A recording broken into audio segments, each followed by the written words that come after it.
Nosso país está numa plena decadência por conta do judiciário.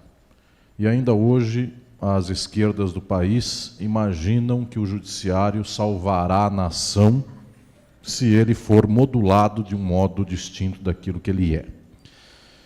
Nenhum judiciário do mundo pode salvar nenhuma luta do mundo.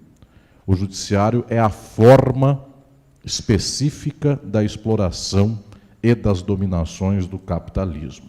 O judiciário não pode ser outro que não seja este. Ele pode ser um pouco distinto. Ele pode ser modulado com variáveis. No entanto, ele é exatamente o que tem que ser. Ele é para a exploração. Ele é para a dominação. O mundo tem 193 países. Há 193 estados no mundo. Não há um no qual não haja pessoas presas porque a ordem capitalista assim o quis. Todos os estados do mundo prendem pessoas como forma de administrar uma específica ordem de exploração e de dominação. E enquanto houver uma pessoa presa por razões da apropriação do capital, que alguns têm, a maioria não tem, enquanto a maioria não tiver e alguns não tendo, estão presos, em qualquer lugar do mundo as prisões são injustas. Só é possível falar um dia de prisões com algum grau de razoabilidade quando efetivamente a ordem do modo de produção das sociedades não for uma ordem de um modo de produção capitalista. Enquanto for capitalista e a maioria for explorada, todo o sistema do Estado, todo o sistema da justiça é um sistema de injustiça, de exploração e de dominação. Eu gostaria, neste momento, de insistir com esta análise aqui para todas e todos os presentes, porque é fundamental que nós quebremos esta esperança de que amanhã o judiciário vai, de que amanhã ele mudará a sua compreensão, de que então o judiciário nos salvará e afirmará direitos individuais, direitos sociais, direitos coletivos. Ele não pode fazer isto, porque o espaço do poder judiciário, o espaço do direito, são sempre esses espaços, o espaço do capital. Nós não podemos imaginar que um país, inclusive louvado, como de muito respeito aos direitos humanos, por exemplo, como a Suécia, possa conceder um prêmio Nobel por meio da sua Assembleia Nacional, por meio do seu poder legislativo, a alguém cujo interesse vai contra os interesses da empresa petrolífera lá da Suécia ou dos países da Escandinávia. A modulação dos direitos humanos para no capital, para no interesse do capital. Portanto, aonde o capital falar, por lá existirá a estruturação do que é direito. Por um acaso, senhoras e senhores, no Brasil de hoje, o espaço de modulação do que são esses direitos individuais é uma ordem relativamente particular de um mesmo contexto estrutural, e aí não é só do Brasil, de qualquer país capitalista do mundo que tem que segregar a maioria em favor da minoria. Todo país capitalista do mundo tem que garantir que o capital do mundo esteja na mão de 0,1% da população. Isto é o capital. E para fazer isto, 99,9% da população tem que estar à mercê desta forma de violência compulsória do Estado. Ou é mediante poder judiciário, ou é mediante bala. Ou é mediante bala chancelada pelo poder judiciário, que é o caso do Brasil de hoje, no qual qualquer coisa que se venha fazer contra o povo gera um auto de resistência e, portanto, uma explicação de que estavam se defendendo os agentes do Estado contra estes civis que ali estavam atentando contra a ordem estatal posta. Eu estou dizendo que não tenho nenhuma esperança quanto ao direito e quanto ao poder judiciário, porque não se pode ter esperança quanto ao Estado. Toda a experiência que tivemos no mundo de agentes estatais que ganham um poder, automaticamente nós temos um combate de toda a lógica dos interesses do capital no mundo contra esses agentes. Imaginemos nós Allende, no Chile. Eu estou dizendo, inclusive, aqui, que nem é o caso de perguntarmos, embora haja, nem é o caso de perguntarmos quais são os defeitos destes que tomam o poder dentro do Estado. No caso de Allende, por exemplo. Por que não foi para mais além? Por que não avançou? O que estou dizendo é que, muito simplesmente, existe um aparato geral do capital e dos estados que faz com que qualquer governo progressista venha a ser desbancado. Nós estamos agora, em 2019, já no tempo de não fazermos simplesmente a crítica do porquê este governo não nos dá aquilo que a Constituição promete. Mas, mais uma vez, nós temos que perguntar por que nós não conseguimos ultrapassar a barreira de uma primeira tentativa de governos que possam parecer de esquerda e que, quando tomam um poder no Estado, ato contínuo ou então em um ato diferido, 2 tempos depois, eles são varridos do mapa. E vejam, eu não estou aqui nem equiparando, nem dizendo que João Goulart, dono de grandes fazendas e latifúndios no Rio Grande do Sul, nem Lula e Dilma sejam um protótipo de passagem para o socialismo. De modo nenhum, não sou louco. Embora as pessoas assim os acusem. E Getúlio Vargas, inclusive, com um histórico muito contraditório em todas as fases dos seus 2 governos. Não estou dizendo nada disto, mas é fato que, por qualquer diferença que haja entre a reprodução do capital dita de certas instâncias que dominam o capital do Brasil e do mundo, Vargas deu um tiro no coração, Jango foi apiado do poder por meio de um golpe, Lula está preso e Dilma foi apiada do poder também. O fato é que uns sorrindo, outros batendo, uns cantando que iriam fazer reformas de base, outros dizendo que eram pais dos pobres, outros dizendo que eram republicanos e respeitavam a democracia e, portanto, não eram como os outros, não importa como sorriram ou como choraram, todos tiveram um teto. E isto é a prova, aquilo que eu insisto nos meus livros, no Estado e Forma Política, de que esta forma política estatal é forma do capital. Toda vez que nós tentamos pegar este automóvel para fazê-lo voar, ele não voa. Embora, de repente, numa certa rampa, se nós pegarmos esse Fusca e avançarmos a 150 por hora, na hora que ele sai da rampa, parece que ele voa. Ato contínuo, ele cai. E, em geral, cai no precipício. Porque, observem, eu falei aqui no último destes encontros nossos, Boitempo Sesc, volto a falar de novo aqui, a cada vez que venho aqui nesses encontros, a cada grupo de anos em que esses encontros se dão, a cada grupo de anos que volto, os direitos estão cada vez menores. Não vai ter golpe, teve golpe. Na próxima vai dar certo, não deu. A CLT vai acabar mediante o governo passado do golpista e, pelo contrário, continuou igual. Pensávamos que íamos reverter tudo isso e agora acaba a Previdência. Amanhã acaba a Petrobras. A Embraer já foi. E assim vai. Estou dizendo, senhoras e senhores, que não dá mais tempo de fazermos o sonho edulcorado republicano de imaginar que as instituições serão garantidas, a lei e a ordem serão usadas em nosso favor.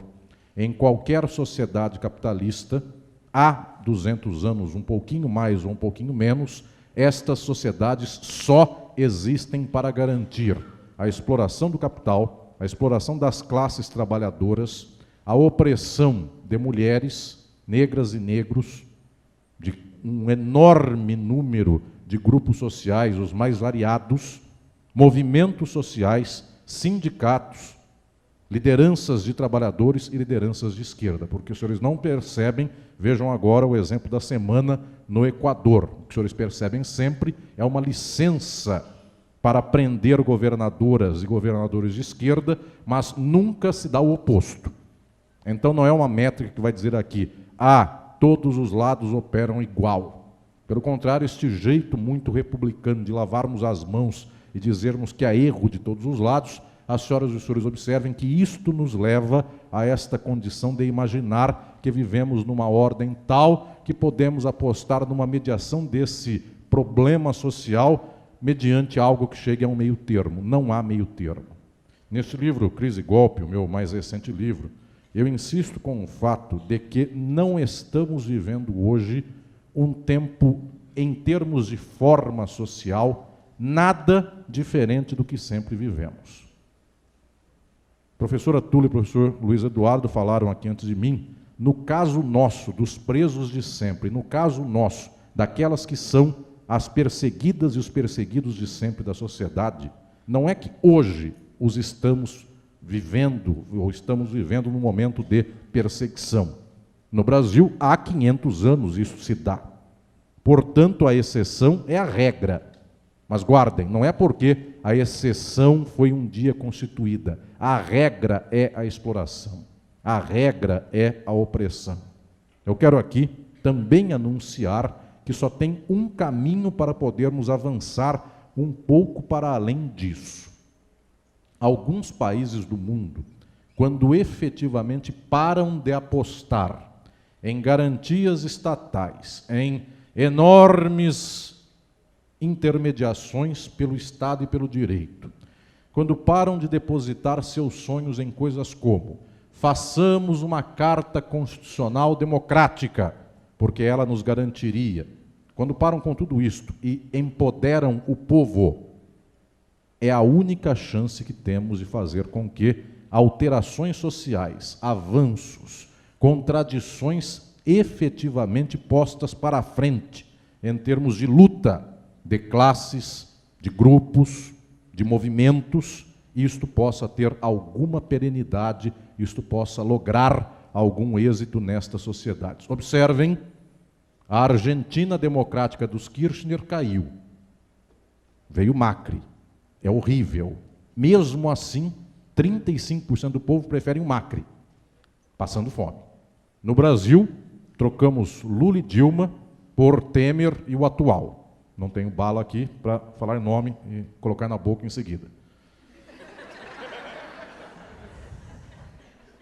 Um Boitempo podia ter me providenciado uma balinha de menta. Bem, um enxaguante bucal, melhor. E olha que eu falei antigamente nem esse falava. Bem, é que já voou, então já está em outro local, para não andar de cima ali, pendurado ao contrário. Bem, o que estou dizendo é que nós tivemos Lula, Dilma, temos o que temos hoje e o povo ainda tem dúvida. E saio desse auditório, a culpa daqui para fora é do PT. Aqui para dentro, metade a culpa é do PT, porque é a esquerda do PT, e metade não é do PT. Mas observem que estamos aqui numa rara bolha de dois lados, muito improváveis em termos de análise social. O Equador caiu, e assim vai. Vejam, até agora não cai a Venezuela. Sendo que, por aquilo que se pinta para a gente, é o mais horrível dos países. É algo muito simples. E agora eu quero dizer aqui para todas e todos. Tem Telesur. Tem conscientização mínima do povo. Havia um enorme economista do Brasil da década de 70, marxista, morreu muito jovem, chamado Eginardo Pires, que dizia o seguinte, o professor Luiz Eduardo tem memória de Eginardo Pires, ele dizia o seguinte: não importa a qualidade de um argumento para fazer a ideologia. Eu falo isso muito nos meus livros. Não importa que falamos nós. Se a Terra é plana, se a Terra é redonda, se a República tem que existir, não tem que existir, se a democracia é boa, se a democracia é péssima. Dizia o Eginardo Pires, a ideologia se faz não é com a qualidade do argumento, é com uma questão muito material e concreta, como ensina o marxismo. O marxismo não é análise de mérito moral. Diz Eginardo Pires, isso é muito básico para o marxismo. A ideologia se faz com quem tem a maior quantidade de aparelhos ideológicos. Só. Se 95% dos aparelhos ideológicos do mundo disserem que a Terra é plana. Só isto. 95% dos aparelhos ideológicos do mundo, tirando Intercept mais 3, e eu não sei nem quem são esses 3, enfim, depois você anuncia, mas um está aqui. Observem o que estou dizendo. 95% dos aparelhos ideológicos do mundo dizem há meritocracia. Uma coisa como essa contaminou a juventude do Brasil, que efetivamente odeia os direitos sociais porque a pessoa diz, isto é coisa de vagabundo. E quem fala isso é um menino que, coitadinho, está trabalhando com Uber. E não é objeto nem de algo peculiar porque exótico. A ideologia nos contamina de tal modo que nós queremos a exploração porque é o que organiza o nosso intelecto. E, tal qual existe meritocracia, nesta ocasião aqui, para as senhoras e os senhores presentes, queridas e queridos, porque muitos dessa plateia aqui eu conheço e quero bem, sei que me conhecem também, querem bem, eu quero dizer algo muito simples. Tal qual meritocracia é o horror, república é outro horror, Estado é outro horror, direito é outro horror e judiciário é outro horror. É a mesma coisa. Não é que há um direito melhor, não é que há um Estado melhor, tal qual meritocracia. Não há meritocracia. Onde há o capital passa de pai para filho, isso chama direito de sucessão. Não tem nenhum mérito numa coisa como esta. Aí os senhores vão dizer, mas e os milhões e bilhões de pobres do mundo que disputam um emprego porque colocaram seu currículo na Cato? Parece que é meritocrático, só parece. O racismo vem de pronto, todas as condições sociais vêm de pronto, o preconceito, inclusive de classe, vem de pronto, onde mora, qualquer coisa assim. Senhoras e senhores, ou desmontamos todo este quadro, ou estaremos brincando mais uma vez com estas formas cuja crítica nós não conseguimos fazer. Pasmem, a direita faz hoje isso. A constatação vem de Zizek, por exemplo, que me dá orgulho de ter feito o prefácio do meu Estado de forma política. A direita faz a crítica melhor do que a esquerda hoje. Porque estes que nos governam, esta família que nos governa, eles dizem assim, com a democracia nós não fazemos uma vírgula na transformação social do Brasil. Diz a esquerda, viva a democracia. E o que é a democracia? 95% dos aparelhos ideológicos para o povo dizem ao povo que tem que odiar a esquerda. E o povo odeia a esquerda. A esquerda não tem Jesus, a esquerda não tem Deus, a esquerda não tem moral, ou qualquer coisa assim. A esquerda é mimimi, qualquer coisa que os senhores vejam por aí, que é o discurso horrendo que por aí existe. Quando nós dizemos, apoiamos de todo modo a democracia, isto quer dizer, apoiamos que o povo seja constituído ideologicamente para votar contra o povo, porque qualquer coisa que pensa o povo, já dizia o Pelé, a voz do povo é a voz de Deus, ou seja, nos equivalemos a uma leitura política do Pelé. Deixar virar minhas criancinhas, ou algo assim, enfim, viva o futuro da humanidade, que são as crianças, porque mais ou menos o que nós dizemos é algo como isso de educação. Senhoras e senhores, eu gostaria de dizer aqui nesta tarde, existe uma crítica muito pontual a fazer ao direito. É verdade que hoje houve um golpe, o que tínhamos de 88 até agora, houve disto uma decadência profunda. Perdemos o espírito, perdemos a lógica de 88, que era uma lógica péssima. Estamos de modo ainda pior neste quadro. Se quisermos falar o que nos unifica hoje com essa gente que defende as instituições, obviamente estamos num quadro horrível, já tivemos algo, talvez, um pouquinho menos horrível do que temos hoje. Só que quero dizer a esta plateia, ou começamos a dizer, acabemos com esta ordem econômica do capital, esta ordem política e jurídica, ou então nosso remendo toda vez será feito para chegar alguém com uma faca que acerta melhor do que outras e então rasgará todo esse tecido social com o qual aqui estamos. Obrigado.